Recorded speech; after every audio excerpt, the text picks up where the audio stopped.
శివమహాపురాణంలో రుద్ర సంహితలో సతీకాండలో 38 చాప్టర్. ఇక్కడ దదీచి ముని ఇంకా రాజైన క్షువుడికి జరిగిన ఆ వివాదం గురించి ఆ పూర్వము దాని ప్రభావంగా దదీచి ద్వారా విష్ణుకి శాపం లభించటము, దాని కారణంగా ఇప్పుడు యుద్ధం చేయవలసినట్టుగా మళ్ళీ యుద్ధం నుంచి అంతర్ధానం అయిపోవటం, ఇవన్నీ దానికి ముడిపడి ఉన్నాయి.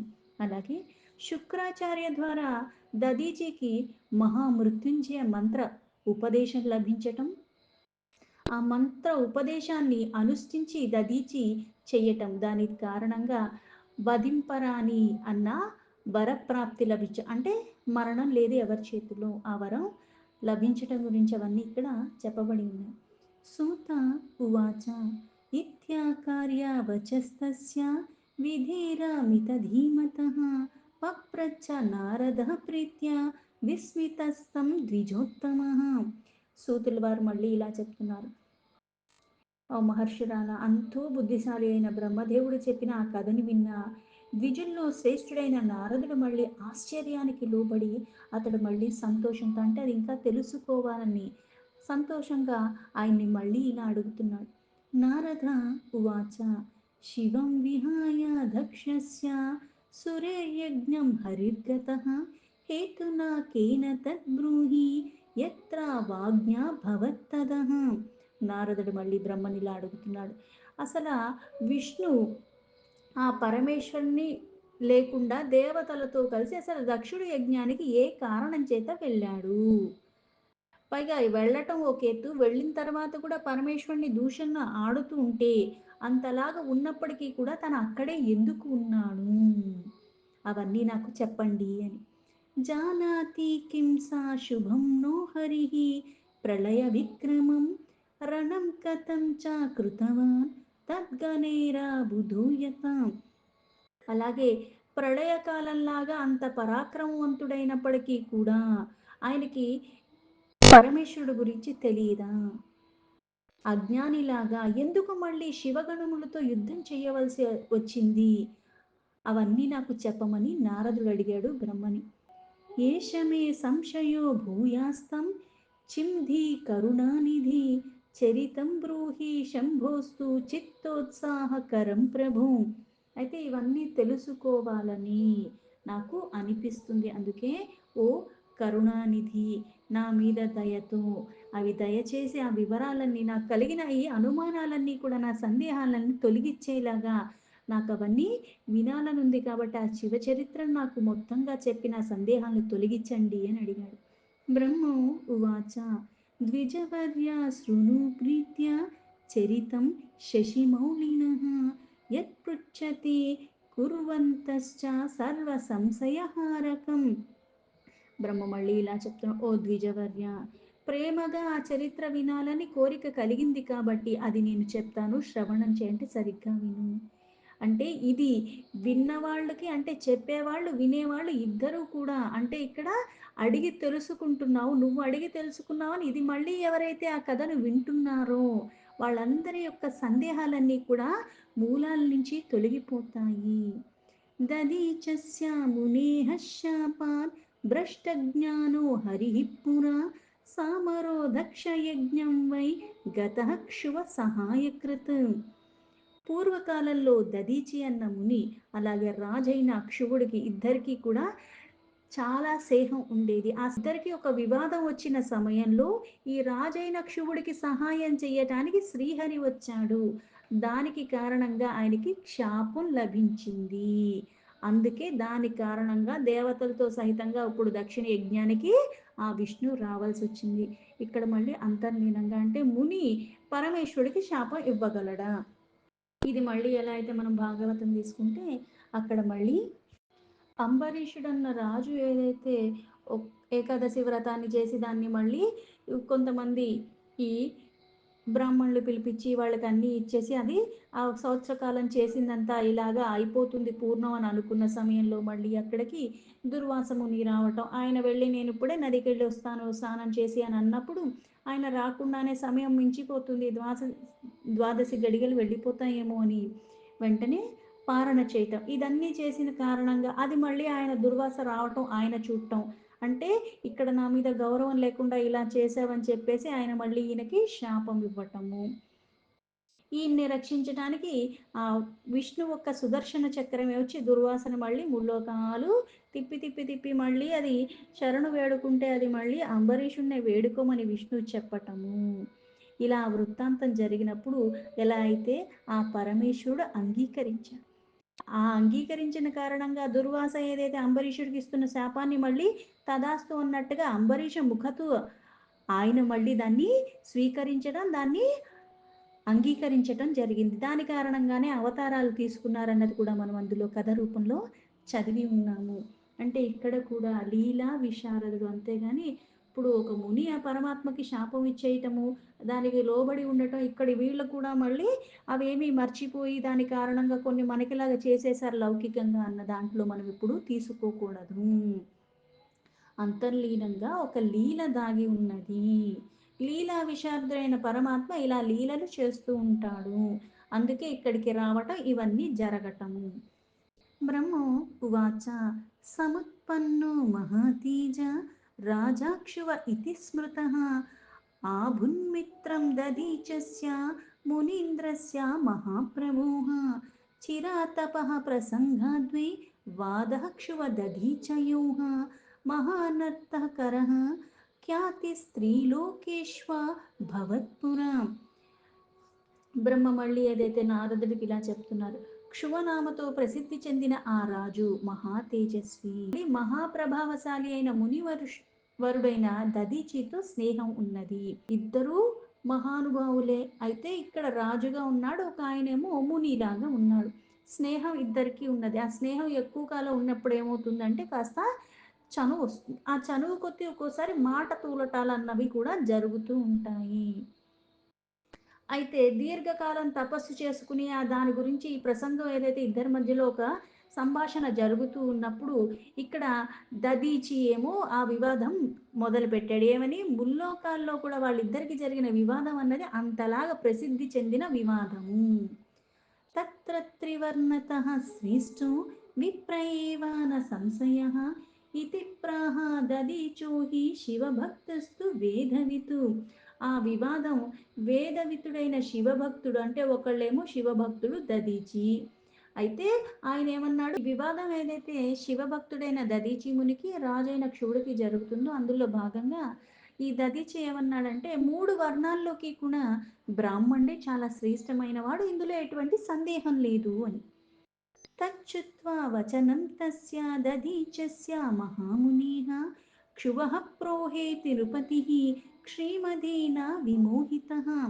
మహాముని అయిన దదీచి ఎప్పుడైతే ఈ మాటలు అన్నాడో అది వినగానే అహంకారం, అంటే ఇక్కడ అధికారంలో ఉన్నాడు రాజు, అందుకుని ఆయనకి వెంటనే ఆ రాజు మళ్ళీ దానికి సమాధానంగా వాద వివాదాలు ఎప్పుడు పెరుగుతాయి అంటే మాట మాట పెరిగినప్పుడు. ఒకళ్ళు మాట్లాడినప్పుడు ఇంకోళ్ళు మౌనంగా ఉన్నప్పుడు దానికి వివాదం అనే ఆస్కారం ఉండదు. ఇక్కడ ఈయన మళ్ళీ మాట్లాడుతున్నాడు. క్షువ ఉవాచ అష్టానాం లోకపాలానాం వపుర్ధారయతే నృపః తస్మాన్ నృపో వరిష్టో హి వర్ణాశ్రమ పతి ప్రభుః. ఈ రాజు మళ్ళీ ఇలా అన్నాడు, అష్టదిక్పాలకులు ఎవరైతే ఉన్నారో ఇంద్ర ఇట్లాంటి దిక్పాలకులు వాళ్ళందరూ స్వరూపాన్ని ధరించి ఉన్నవాడు రాజు. అందుకే సమస్త వర్ణాలు కూడా ఆయన్ని ఆశ్రయించి ఉంటాయి. అందుకుని ఆ వర్ణాలన్నిటికీ కూడా ఈ రాజే ఆశ్రయించి ఉన్న కారణంగా ఆయన గొప్ప.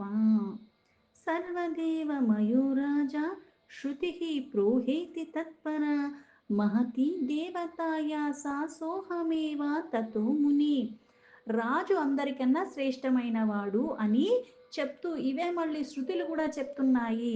అందుకే రాజ దేవమయము. అందుకే ముని అందరికన్నా పెద్ద నేనే, అన్నిటికన్నా గొప్పవాణ్ణి నేనే, ఆ రాజు నేను కాబట్టి నేను గొప్పవాణ్ణి అన్నాడు.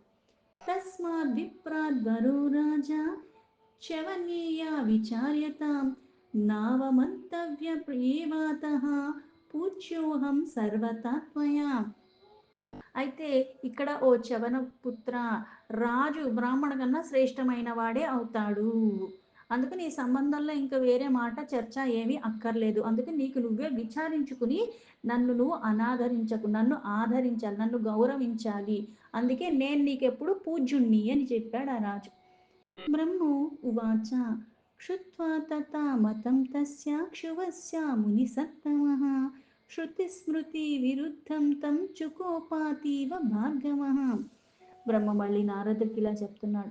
ఆ శివుడు ఏదైతే తేల్చి చెప్పాడో నేను అందరికన్నా గొప్ప రాజు కాబట్టి నన్ను నువ్వు కూడా పూజించుకో అని. ఆ మాటలు విని పైగా ఏమని చెప్పాడు, ఇదే శృతులు స్మృతులు కూడా చెప్తున్నాయి అని చెప్పారు. స్మృతులకి అలాగే శృతులకి విరుద్ధంగా ఏదైతే చెప్పాడో అది విన్న వెంటనే మునిశ్రేష్ఠుడైన దదీచికి ఇంకా కోపం వచ్చేసింది. అతక్రుద్ధో మహాతేజ గౌరవాచ్యాత్మను ముని ఆతండయక్షువం మూర్ధ్ని దదీచో వామముష్టితః.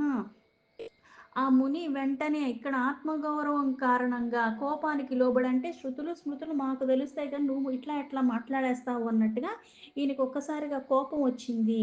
అందుకుని వెంటనే ఆయన ఏం చేశాడు అంటే ఒక్కసారిగా ఈ ముష్టికంతో అంటే ఈ చేతితో ఆ పిడికెళ్ళు ఇట్లా బిగించేసి ఒక్కసారి ఆయన నెత్తి మీద ఒక్కసారిగా దాడి చేశాడు.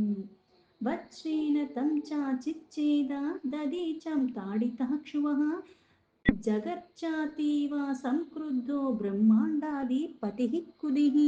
ఎంత వాద వివాదం వచ్చినా ఎంత స్నేహం ఉన్నా సరే రాజుగా ఉన్నవాడిని పైగా నన్ను కొడతాడా అనేసరికి ఆ రాజుకి ఇంకా కోపం వచ్చేసింది. ఇంత కోపం వచ్చేసరికి ఆయన ఏం చేశాడంటే ఒక్కసారి గట్టిగా గర్జించాడు. ఎందుకు అంటే నేను బ్రహ్మాండానికి అధిపతిని, ఆ అధిపతిగా ఉన్నవాడిని నన్ను కొడతాడా అన్నట్టుగా. ఇంకా స్నేహం కానీ ఇవేమీ గుర్తు రాలేదు.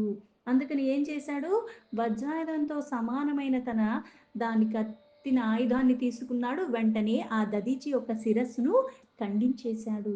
పపాత భూమౌ నిహతో తేన వజ్రేన భార్గవః శుక్రం సస్మారా క్షువాకృద్ భార్గవస్య కులంధరః. అయితే ఇంతలాగా ఆయన చేసేసరికి ఆ నేల మీద పడిపోతూ పడిపోతూ కూడా ఆయన ఏం చేశాడు అంటే ఆయన మళ్ళీ భార్గవ వంశానికి చెందిన శుక్రాచార్యుని ఒక్కసారిగా స్మరించాడు ఆ దదీచి. శుక్రోత సందయామాస తాడితం చాక్షువేన తు యోగి దదీచస్య తథా దేహమాగత్య సాధృతం. అయితే ఒక్కసారి అలా స్మరించినంత మాత్రానే వెంటనే శుక్రాచార్యుడు అక్కడికి రావటం, దదీచి శిరస్సు ఖండించవేయబడినా సరే ఆయన వెంటనే దాన్ని మళ్ళీ అతికించేశాడు. సందాయ పూర్వవదేహం దదీచస్యాః భార్గవః శివభక్తాగ్రానిర్మృత్యుర్జయవిధ ప్రవర్తకః. దదీచి దేహానికి ఇలా మళ్ళీ పూర్వంలో ఎలా ఉంటుందో అలానే చేసేశాడు. శివభక్తి శిరోమణి, పైగా మృత్యుంజయ విద్యని బాగా తెలిసినవాడు. అటువంటి శుక్రాచార్యుడు మళ్ళీ ఇలా అంటున్నాడు. శుక్ర ఉవాచ దదీచ తాత సంపూజ్య శివం సర్వేశ్వరం ప్రభుం మహామృత్యుంజయం మంత్రం శ్రోతమజ్ఞాత వధామితే. ఆ శుక్రుడు మళ్ళీ ఇలా అన్నాడు, ఓ నాయన దదీచి, సర్వేశ్వరుడు అంటే సకలానికి సర్వులకి ఈశ్వరుడు, అటువంటి ఆయన్ని పూజించుకో, అదే శ్రేష్టమైనది. ఆ శ్రేష్టమైన వాటిలో వేదికమైనది మహామృత్యుంజయ మంత్రం, అది నేను నీకు ఉపదేశిస్తాను అని చెప్పాడు. త్రయంబకం యజామహే త్రైలోక్యం పితరం ప్రభుం త్రిమండలస్య పితరం త్రిగుణస్య మహేశ్వరం. త్రయంబకం యజామహే ఏదైతే ముందుదొస్తుందో వాక్యం, త్రయంబకం యజామహే సుగంధిం పుష్టివర్ధనం ఉర్వారు కమీవ బంధనాత్ మృత్యోర్మోక్షీయం అమృతాత్. ఇది మృత్యుంజయ మంత్రం. అయితే ఇక్కడ మళ్ళీ ఆ మంత్రాన్ని ఉపదేశిస్తూ ఆయన ఏం చెప్తున్నాడు అంటే ఇది ముల్లోకాలకి కూడా అంటే సకలానికి తండ్రి, ఈ త్రినేత్రుడు అంటే మూడు కాలాలయందు మూడు అవస్థలయందు అన్నిటిలోనూ కూడా ఉన్నవాడు తనే, ఆ పరమాత్మ. అంటే ఇక్కడ మళ్ళీ మూడుగా సూర్య సోమ అగ్ని రూపంలో ఉన్నవాడు తానే. మూడు గుణాలు సాత్విక రాజస తమో గుణాల రూపంలో ఉన్నది తానే.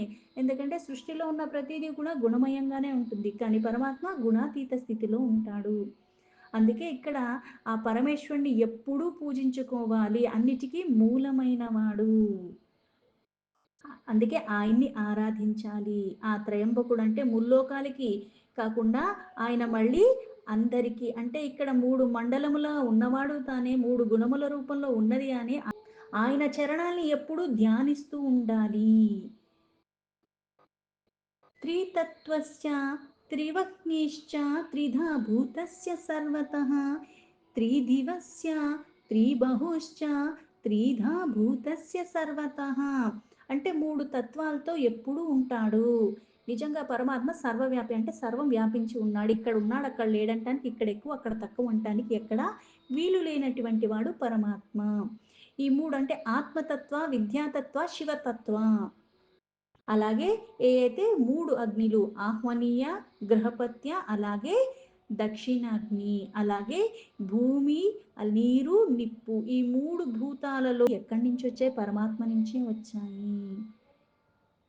3గా ఉంటున్నవాడు, అన్నిటిని పరిపాలిస్తున్నవాడు. ముల్లోకాలు అంటే ఈ 3 లోకాలే అని కాదు. ఎన్ని లోకాలున్నా అన్నిటికీ మూలమైన వాడు, అన్నిటినీ పోషిస్తున్నవాడు, అన్నిటినీ రక్షిస్తున్నవాడు, అన్నిటినీ లయం చెయ్యగలిగినవాడు, అన్నిటి మీద అధికారం కలిగి ఉన్నవాడు. త్రిదేవస్య మహాదేవః సుగంధిం పుష్టివర్ధనం సర్వభూతేషు సర్వత్ర త్రిగుణేషు కృతం యత.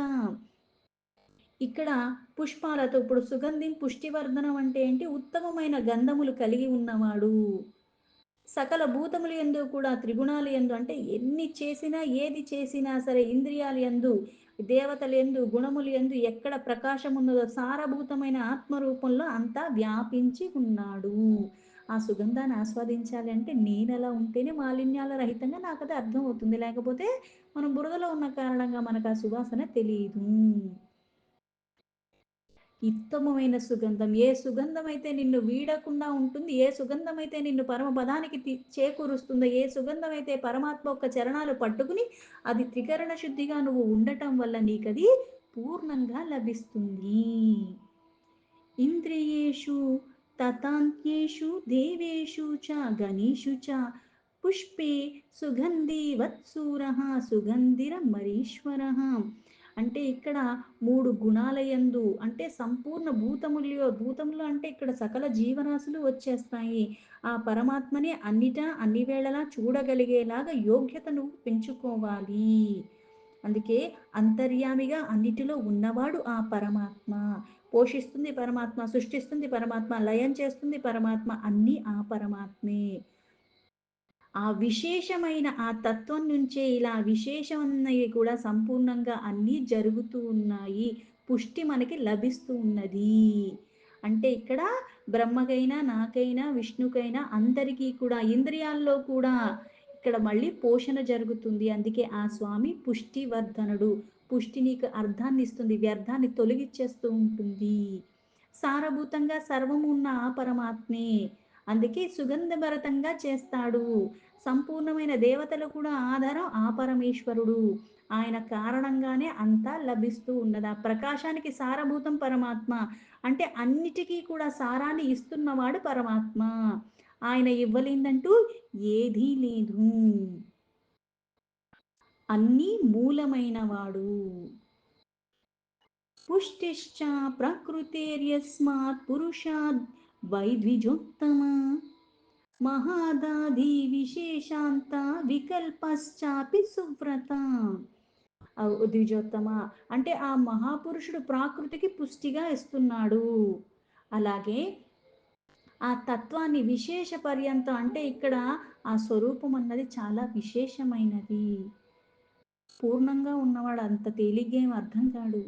విష్ణోః పితామహస్యాపి మునీనాం చ మహాముని ఇంద్రియాణం చ దేవానాం తస్మాద్వై పుష్టివర్ధనం. అంటే ఇక్కడ ఎలా అయితే ఏదన్నా పండు పండిపోయాక ఏమవుతుందంటే చెట్టు నుండి దానికదే సహజంగా విడిపోతుంది. అలాగే ఈ మృత్యు రూపం మనల్ని ఎలా అయితే పుట్టిన ప్రతి వాడికి జనన మరణాలు జననం ఉంటే మరణం ఉంటుంది. మళ్ళీ మరణం తర్వాత జననం ఎవరికి ఉంటుంది? పరమపదం పొందని వాళ్ళకి. పరంపదం ఎవరు పొందుతున్నారు? అనన్యమైన భక్తితో జీవన్ముక్తులైపోయిన వాళ్ళు ముక్తిని పొందుతున్నారు. ఈ జీవన్ముక్తి ఎలా పొందుతారు అంటే, ఈ బంధనాలు తొలగిపోయిన కారణంగా ముక్తి లభిస్తుంది. బంధనాలు ఎలా తొలగిపోతాయి? కర్మలు చేస్తూ బంధనాలు అంటుకోకుండా ఉండాలంటే, ప్రతీదీ మహాప్రసాదంగా భావించి, అలాగే సమర్పణ భావంతో ఎల్లవేళలా ఉన్న వాళ్ళకే ఆ బంధనాలు తొలగిపోతూ ఉంటాయి. అందుకే పరమాత్మ అమృత స్వరూపుడు. పుణ్యకర్మలు చేస్తూ, ఆ తపస్సులు చేస్తూ, సాధనలు చేస్తూ, స్వాధ్యాయన వలన, యోగము చేత, ధ్యానము చేత ఆ స్వామిని ఎల్లవేళలా ఆరాధిస్తూ, ఆ స్వామి తప్పితే ఇతరమైన దేనియందు నీ మనస్సు రమించకుండా నువ్వు ఉండగలిగే స్థితి ఎల్లవేళలా ఉంటే, అటువంటి వాళ్ళకే ఇది ప్రాప్తిస్తుంది. ఈ సత్య ప్రభావము ఇది పరమ సత్యము. పుష్టి అందరికీ శరీరాలు ఉన్నాయి. అందరికీ అన్నీ పనిచేస్తున్నాయి. కానీ దాన్ని సరిగ్గా వినియోగించుకున్నవాడు సార్థకత చేకూర్చుకుంటున్నాడు. లేకపోతే మళ్ళీ ఈ జనన మరణాల చక్రాల్లోనే భ్రమిస్తూ ఉంటారు. అందుకే పుణ్యకర్మలు, పాపానికి పుణ్యానికి వ్యత్యాసం తెలియాలి. చెయ్యవలసింది చెయ్యవలసిన సమయానికి చేసే విధానంగానే చేస్తూ ఉండాలి. ఎప్పటికప్పుడు తెలిసిపోయింది కదా అన్నట్టుగా మనం మళ్ళీ కాస్త ఏదన్నా విరామం ఇస్తున్నామంటే మళ్ళీ అజ్ఞానం అన్న అంధకారంలోకి వెళ్ళిపోతూ ఉంటాము. ఏది పట్టుకున్నా పట్టుకుంది పరమాత్మదే, ఇది మళ్ళీ చేర్చేది పరమాత్మ చెంతకే అన్న భావనలో చెయ్యాలి. ధ్యానం, ధ్యాత్య అంటే పూజించేది ఆయన్ని, పూజించడానికి వీలుగా ఈ శరీరంలో ఒక చైతన్యాన్ని పెట్టాడు కాబట్టి దీంతో నేను కొన్ని చేస్తున్నానన్న విచక్షణ ఉండాలి. అటువంటి వాళ్ళకి అది లభిస్తుంది. సత్యే నాణ్యేన సూక్ష్మగ్రామన్ మృత్యుపాశాద్భవః స్వయం బంధమోక్షకరో యస్మాత్ దుర్వారుకమివ ప్రభుః. అంటే నిజంగా మనం లౌకికంగా ఎన్ని ప్రయాసాలు చేసినా సరే ఒకటి తొలగిపోతుంది, ఇంకోటి అంటించుకుంటూనే ఉంటాం. ఇది తొలగే లోపల 4, 5 అంటించేసుకుంటూ ఉంటాం. కానీ అంత త్వరగా ఏమి మనం విడవలేము.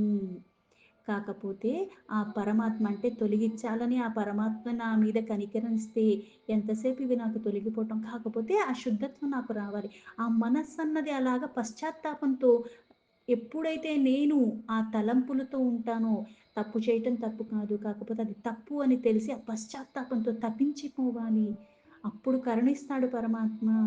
అంతేగాని ఇప్పుడు పశ్చాత్తాపం వచ్చింది కడిగేసుకున్నానని మళ్ళీ అవే పనులు చేస్తూ ఉంటే రాదక్కడ. ఎలా అయితే పండు చెట్టు నుంచి పండిపోయి విడివడిపోతుందో, నేను కూడా పండిపోలే ఈ జీవితంలో. అప్పుడు నా బంధనాలు తొలగిపోతాయి. కర్మ ద్వారానే తొలగించుకోగలము. ఆ కర్మ పాశాల్లో చిక్కుకోకుండా అంటే కర్మలు చేస్తూనే ఉంటావు. కానీ ఏదైనా సరే సమర్పణ భావంతో ఏది లభించినా అంటే సమభావ స్థితిలో స్వీకరించగలగటం, సమభావ స్థితిలో ఎల్లవేళలా ఉండగలగటం. అటువంటి వాళ్ళకే ముక్తి లభిస్తుంది.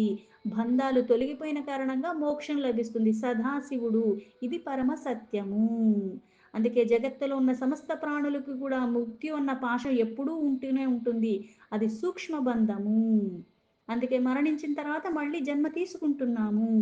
ఈ కర్మవాసనలు తొలగని కారణంగా. అవి ఎప్పుడైతే తొలగిపోతాయో ఇది కూడా తొలగిపోతూ ఉంటుంది. మృత సంజీవనీ మంత్రో మమ సర్వోత్తమః స్మృతః ఏవం జప పరః ప్రీత్యా నియమేన శివం స్మరణ్. ఈ మృత్యుంజయ ఏదైతే మంత్రం ఉందో ఇది మృత సంజీవిని మంత్రము. అందుకుని ఇక్కడ ఇది సర్వోత్తమమైనది. అందుకే దదీచి నా ద్వారా ఇవ్వబడిన ఈ మంత్రాన్ని ఆ పరమేశ్వరుణ్ణి ధ్యానపరాయణుడయ్యి నువ్వు నియమంగా దీన్ని జపం చెయ్యి అని చెప్పాడు.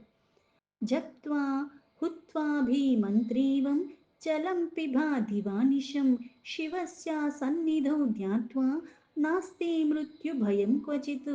దీన్ని జపం చేయటం, హవనాలు చేయటం ఇవన్నీ మంత్ర ప్రభావం కారణంగా దాన్ని ఎప్పుడైతే అభిమంత్రించి రోజు చేస్తూ ఉంటావు పగలు రాత్రి కూడా ఇలా చెయ్యటం కారణంగా ఆ శివుడు అంటే ఆ విగ్రహం దగ్గర కూర్చుని ఆయన్నే ధ్యానిస్తూ ఎప్పుడైతే నువ్వు ఇలా చేస్తూ ఉన్నావో సకల మృత్యు భయాలు తొలగిపోతాయి. కృత్వా న్యాసాదికం సర్వం సంపూజ్య విధివజ్జీవం సంవిధాయేదం నిర్వ్యగ్రహ శంకరం భక్తవత్సలం. న్యాసం చేసి అలాగే ఈ మొదలైన కార్యక్రమాలన్నీ విధి విధానంగా ఎప్పుడైతే చేస్తున్నావో ఏదైతే మనం కారన్యాస అంగన్యాస అంటాం. అంటే ఈ శరీరంతో చేస్తున్నాను. కర్మేంద్రియాలు జ్ఞానేంద్రియాలన్నీ అక్కడ సమర్పణ భావంతో నీ పాదాల దగ్గర నేను పెడుతున్నాను అన్న భావనతో చెయ్యటము. అలా న్యాసం చేసి విధి విధానంగా పరమేశ్వరుని పూజించు. ఇవన్నీ చేసి శాంతి భావంతో ఒక దగ్గర స్థిరమైన ప్రదేశంలో స్థిరమైన ఆసనం యేసుకొని స్థిరంగా కూర్చుని భక్తవత్సలుడైన శంకరుణ్ణి ధ్యానం చెయ్యి. ఆ సదాశివుడిని అలా ధ్యానం చేస్తే నువ్వు స్వల్పంగా చేసినా మనకెప్పుడు అనన్యంగానే ఇస్తాడు.